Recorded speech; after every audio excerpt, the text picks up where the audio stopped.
Cum obișnuim un cățel cu pisică?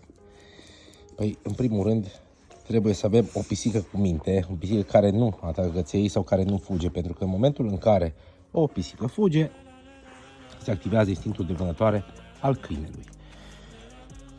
Ideea principală ar fi să-i expunem de mici. Dacă nu se poate de mici, se poate și de mari. Am postat un video pe tema asta. Dar l-avem aici pe Nino, avem aici bebelul ăsta de Rottweiler, care, datorită faptului că mama lor, bandita asta de Cali, e obișnuită cu pisica, pentru ei e un lucru normal. Și atâta timp cât Nino, care s-a pus la mine în brațe,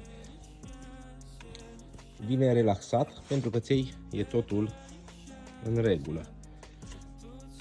Se obișnuiesc. Cu ce nu se pot obișnui căței? Ia uitați. Cu